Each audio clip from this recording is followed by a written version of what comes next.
Hello plus 2 class students, hello and good day to all. I Harilok Singh and I welcome you in the online class of mathematics. Students, in our previous video we started chapter 3 matrices and we did first 5 questions of exercise 3.1.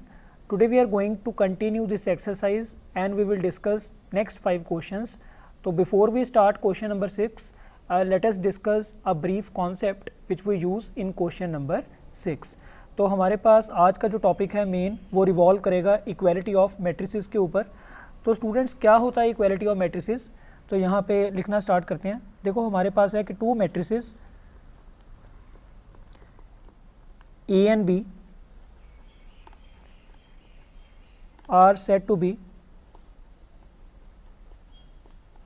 equal if number 1 they are of same order and number 2 their corresponding elements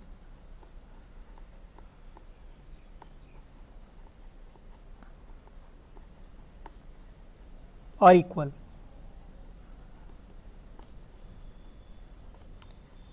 तो कोई भी दो matrix A और B तभी equal कहलाए जाएंगे अगर ये दो कंडीशन सेटिस्फाई होंगी. पहली कंडीशन क्या है, if they are of same order, यानी दोनों का ऑर्डर सेम होना चाहिए. और सेकंड कंडीशन है their corresponding elements are equal, कि उनके जो कॉरस्पॉन्डिंग एलिमेंट हैं वो क्या होने चाहिए, इक्वल. कॉरस्पॉन्डिंग का मतलब है फर्स्ट एलिमेंट फर्स्ट के इक्वल, सेकंड के इक्वल, थर्ड के इक्वल एंड सो ऑन. तो let us discuss this concept with the help of an example. मान लो आपके पास दो मैट्रिक्स हैं ए और बी. मैट्रिक्स ए की एंट्रीज हैं 5, 7, 2, 4 और मैट्रिक्स बी की एंट्रीज हैं 5, 7, 2, 4. So now see the order of matrix A is 2 by 2 and order of matrix B is also 2 by 2. Matrix A में 2 रोज और 2 columns, matrix B has also 2 rows and 2 columns. तो दोनों का order same है. Secondly दोनों के corresponding elements अगर आप ध्यान से देखो, इसका फर्स्ट एलिमेंट क्या है, A11 वाला 5 और यहाँ पर भी इसका फर्स्ट एलिमेंट क्या है 5. तो दोनों का A11 वाला एलिमेंट सेम है. इसी तरह से दोनों का A12 वाला एलिमेंट भी सेम है, A21 वाला एलिमेंट भी सेम है और A22 वाला एलिमेंट भी क्या है, सेम.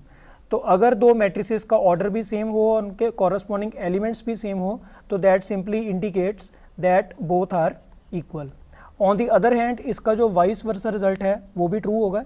यानी एक अगर आपको ऑलरेडी गिवन है, if you are already given that matrix A is equal to matrix B, तो यहाँ से क्या इन्फॉर्मेशन आप डिकोड कर सकते हो कि दोनों मैट्रिसेस का पक्के से ऑर्डर तो सेम ही होगा और सेकेंडली उनके कॉरस्पॉन्डिंग एलिमेंट्स भी क्या होने चाहिए, सेम, अगर दो मैट्रिसेस ऑलरेडी आपको इक्वल गिवन है.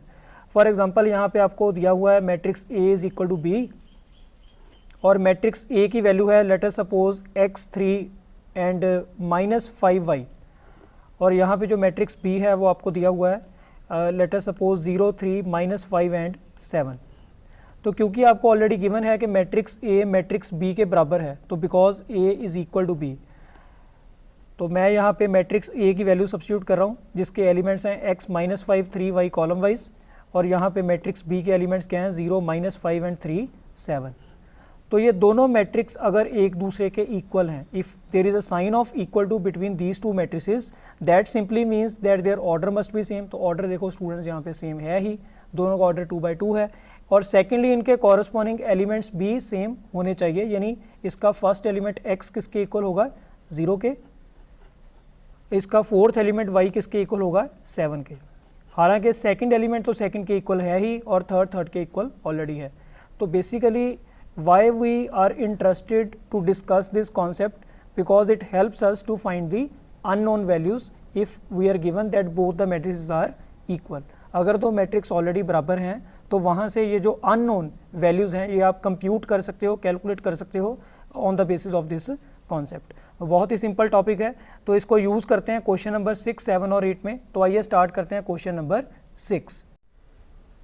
तो in question number 6 we are given find the values of x, y and z from the following equations. तो यहाँ पे ऑलरेडी आपको दोनों मैट्रिक्स इक्वल दिए हुए हैं, जस्ट आपने इनके कॉरस्पॉन्डिंग एलिमेंट्स इक्वेट करने हैं और वहाँ से आपके पास अननोन x, y और z की वैल्यूज़ आ जाएंगी स्टूडेंट्स। तो करते हैं इसका फर्स्ट पार्ट। तो यहाँ पे x की वैल्यू आपके पास क्या आएगी, इसका थर्ड एलिमेंट थर्ड के इक्वल होगा, यानी x की वैल्यू आपके पास क्या आ गई 1। Similarly in order to calculate y compute first term of both the matrices, तो यहाँ से y किसके इक्वल आने वाला है 4 के। Similarly in order to calculate z we will compare the second element, तो यहाँ से z की वैल्यू आपके पास क्या आएगी 3 एंड दैट्स इट। तो इसी तरह से करते हैं इसका सेकंड पार्ट। सेकंड पार्ट में स्टूडेंट सबसे पहले हम z कैलकुलेट करेंगे। तो देखो 5 प्लस z किसके इक्वल होना चाहिए, it must be equal to 5, इस 5 के इक्वल। इसका a21 वाला एलिमेंट इसके a21 वाले एलिमेंट के इक्वल कर दो आप। तो यहाँ से z की वैल्यू आपके पास क्या आ रही है 5 माइनस 5 दैट इज़ 0। तो z तो हमने कैलकुलेट कर लिया। अब आपने x और y कैलकुलेट करने हैं, तो उसके लिए देखो x और y पड़े हुए हैं फर्स्ट और थर्ड टर्म वाली प्लेसेस पे, फोर्थ टर्म वाली प्लेसेस पे। तो x प्लस वाई किसके इक्वल आएगा 6 के, और एक्स वाई किसके इक्वल आ रहा है 8 के।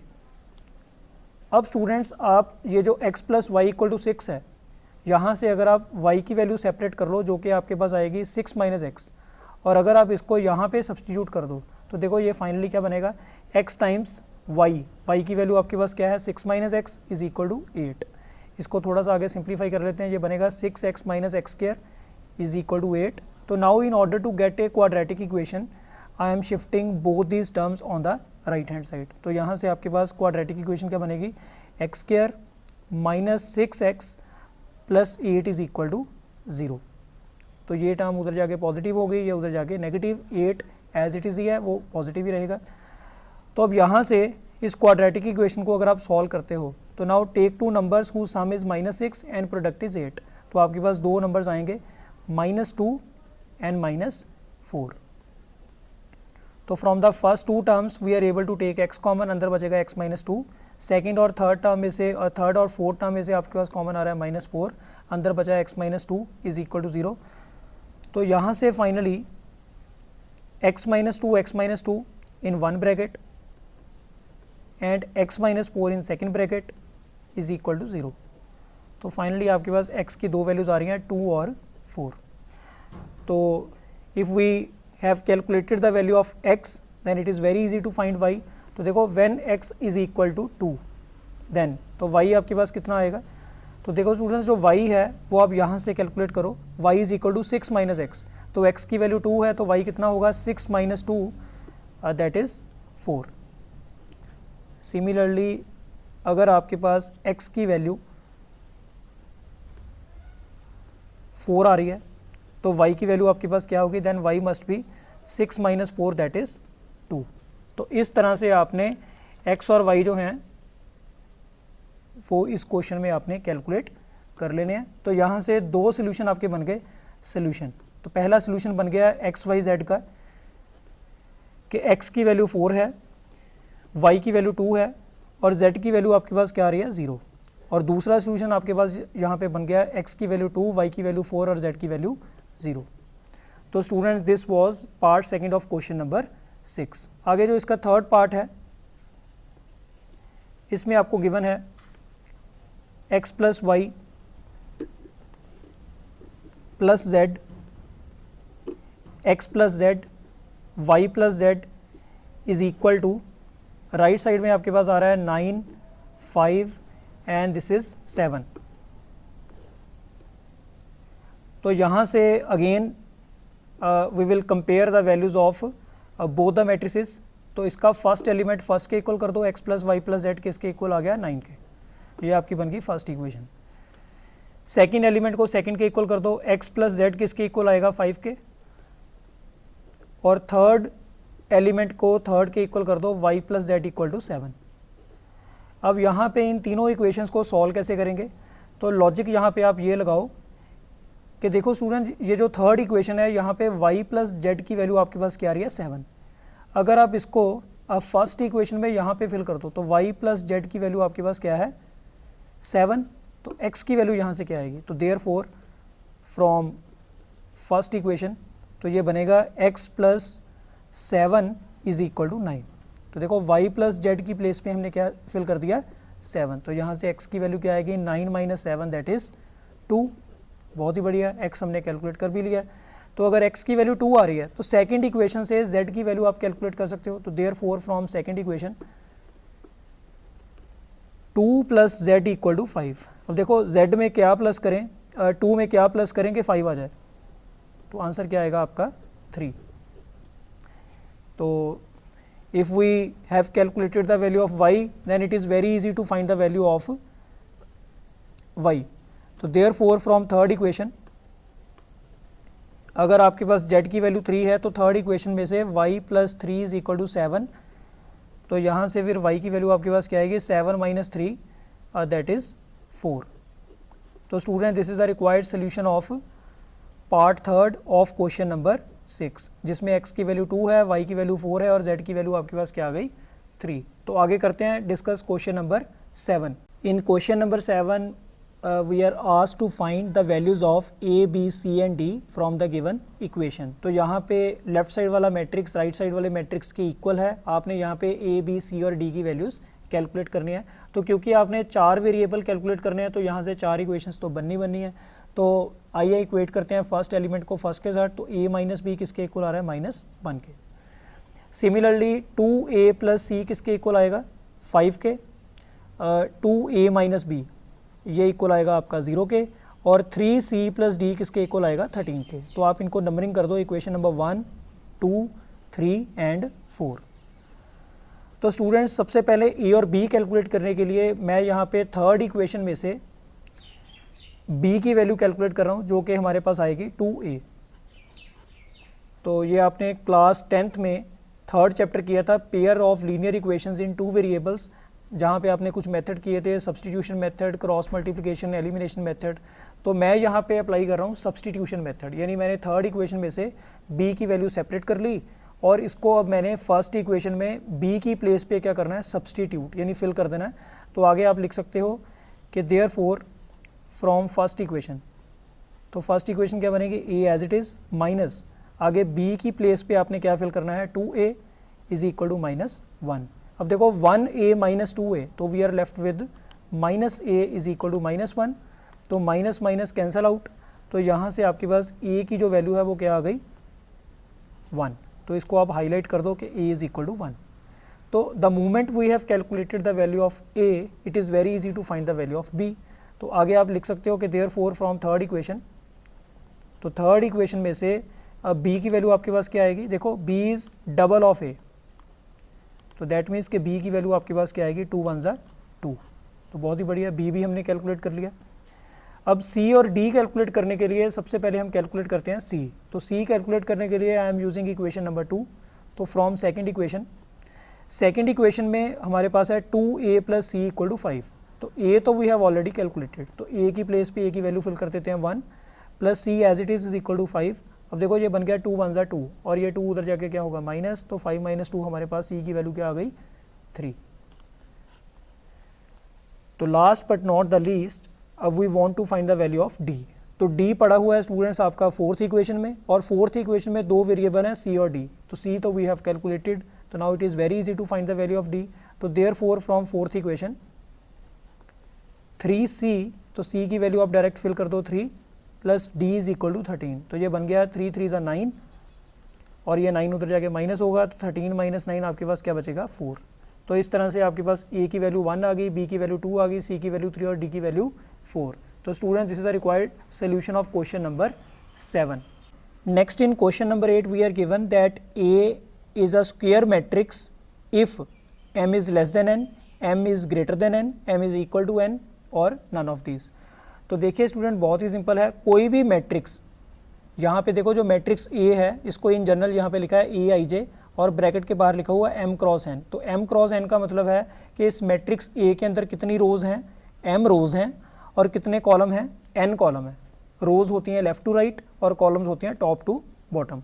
तो कोई भी मैट्रिक्स स्क्वायर मैट्रिक्स तब होता है जब उसमें जितनी रोज़ हों उतने ही कॉलम हों, यानी number of rows number of columns के इक्वल होने चाहिए, m n के क्या होना चाहिए इक्वल। तो कौन सा ऑप्शन बनेगा, option C, that's it, very easy. तो यहाँ पे तो कुछ करना ही नहीं था, this is just by the definition of square matrix. तो here in question number 9 we are given which of the given values of x and y make the following pair of matrices equal, यानी x और y की किन values के लिए ये दोनों matrix आपके इक्वल होंगे। तो you are already given that both the matrices are equal. अगर दोनों मैट्रिक्स बराबर हैं तो what does it mean? It means that their order must be same. तो ऑर्डर तो दोनों का सेम ही है। ऑर्डर दोनों का क्या है? 2/2। और इनके कॉरस्पॉन्डिंग एलिमेंट क्या होने चाहिए? इक्वल। तो यहाँ से आप 1 बाय 1 इसको कैलकुलेट करना स्टार्ट करो। सबसे पहले मैं फर्स्ट एलिमेंट को इक्वल कर रहा हूँ फर्स्ट के, और यहाँ से x की वैल्यू हमारे पास क्या आएगी? -7/3। तो साथ साथ में आप ऑप्शन चेक करते जाओ। तो देखो ये फर्स्ट ऑप्शन भी नहीं बन रहा, थर्ड भी नहीं बन रहा, फोर्थ भी नहीं बन रहा, सेकंड ऑप्शन में भी हो, इसको एक बार चेक कर लेते हैं। तो x की वैल्यू मैंने कैलकुलेट कर ली -7/3। अब आप y की वैल्यू कैलकुलेट करने के लिए या तो सेकंड एलिमेंट को सेकंड के इक्वल करो या थर्ड को थर्ड के इक्वल करो। पहले सेकंड को सेकंड के इक्वल करते हैं। तो यहाँ से हमारे पास क्या आएगा? 5 = y - 2, और इस 2 को आप उधर शिफ्ट कर दो तो y की वैल्यू आपके पास क्या आने वाली है? 7। तो y की वैल्यू 7 आपके पास ऑप्शन नंबर ए में आ रही है। बट फिलहाल इसको और डिटेल में क्लैरिफाई करते हैं। तो यहाँ से अगर मैं थर्ड एलिमेंट को थर्ड के इक्वल करूँ तो हमारे पास यहाँ से भी y की वैल्यू क्या आ रही है? 7। तो दैट मीन्स कि y की वैल्यू तो प्रॉपर आ गई आपके पास। अगर x की वैल्यू इस फोर्थ एलिमेंट को फोर्थ के इक्वल करने के बाद अगेन आपके पास -7/3 आ गई, दैट मीन्स कि यही आंसर आएगा। Otherwise not possible to find. तो चेक करते हैं। 2 - 3x को आप 4 के इक्वल करो तो -3x किसके इक्वल आएगा? 4 - 2, सिंपली 2। तो यहाँ से x की वैल्यू क्या आ रही है? -2/3। That is x is taking 2 different values. x की वैल्यू -2/3 भी आ रही है, x की वैल्यू -7/3 भी आ रही है। तो in the same question we can not get 2 different values of x। तो ये गलत हो गया।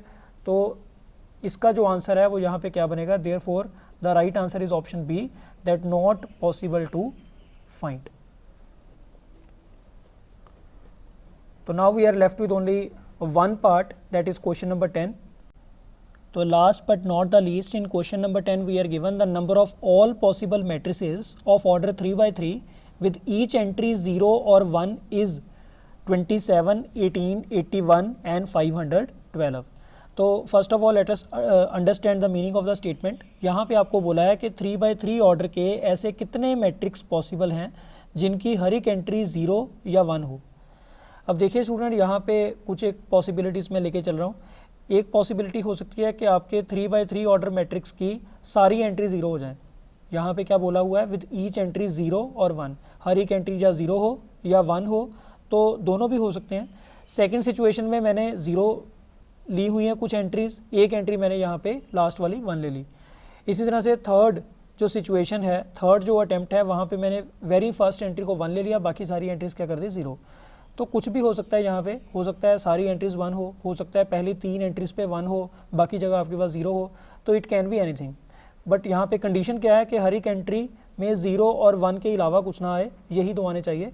तो इसका एक फॉर्मूला होता है स्टूडेंट्स, उसको आपने याद रखना है। तो फॉर्मूला ये है कि number of all possible matrices, तो all possible matrices is equal to,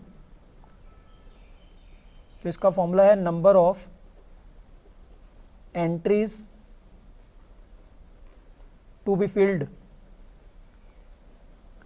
raised to power order of matrix and that's it। यानी बेस आपका क्या रहेगा? बेस आपने लेना है जितनी एंट्रीज आप फिल कर सकते हो। तो we are available with only 2 entries 0 and 1। तो number of entries to be filled आपके पास क्या हो गया? 2। और इसका जो ऑर्डर है, ऑर्डर यहाँ पे आपने लिखना है प्रॉपर, यानी आपके पास ऑर्डर क्या है? 3/3। तो इसको आप यहाँ पे लिख दो 3/3, यानी आपके पास बन गया 2 raised to power 3 3 = 9।